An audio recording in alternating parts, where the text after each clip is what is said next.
Hey, Ward Wilsey from Armor House Painting.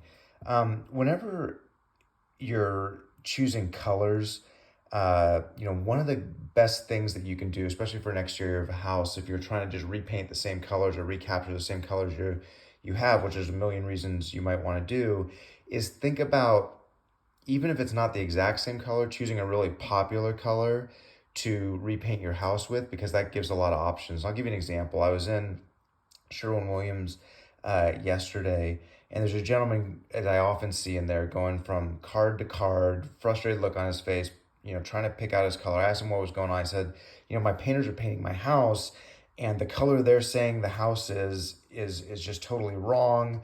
And I'm frustrated. I don't know what to do. And I said, okay, well, what color are they painting, or are they recommending, or what color do you think it is? And he said, this lotus pod right here. I said, okay. So lotus pod, I'm sure it's a really nice color, and I'm sure it work really well. But one of the things you might want to do is pick colors that are similar but are extremely popular, both within Sherwin-Williams and around here. And so I gave him two. Number one, you can see it's right there, is canvas tan. It's not the exact same, but it's similar. And the other one is natural linen. And one of the things we talked about was, okay, how do you test what's on your house? And I said, Sherwin-Williams gives you these nice $11 test cans of paint that are like a half pint or something. And you grab one of these foam brushes, you shake up the paint, turn it over, pull off the lid, and you just use the brush in the paint that's going to be on the lid, and you put it right up on your house, and you can see what it's actually going to look like.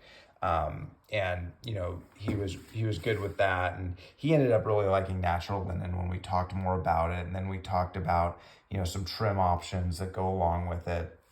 And long story short, is often the case when people start with saying, I just want the same colors, they end up changing it up slightly. So he really liked natural linen and the antler velvet combo, although I also talked to him about maybe going a little deeper with that brown. So he has a couple, he walked out of there with basically 5 paint samples that he's gonna try for his painting project with this company that's going that's going on next week. But he could have had a situation where he's trying to find the exact paint match, which is impossible to do because paint fades over time and it's real difficult to figure out. A much better solution is, okay, go with a tried and true that's real near to what you have. These are both in the top 50 paint colors that Sherwin-Williams offers for exteriors, and there's a reason for that. So if you're having trouble doing figuring out what color to paint your exterior, that's something we do just as a matter of course when we do painting projects, as paint companies should. They should be able to tell you, hey, here's a great combination, and then also do samples for you so you're satisfied with it. But that's a real good strategy if you're not sure of what to go is go with one of the extremely popular ones that's similar to what you've got now, or change it up entirely. We do that as well. So hope that helps.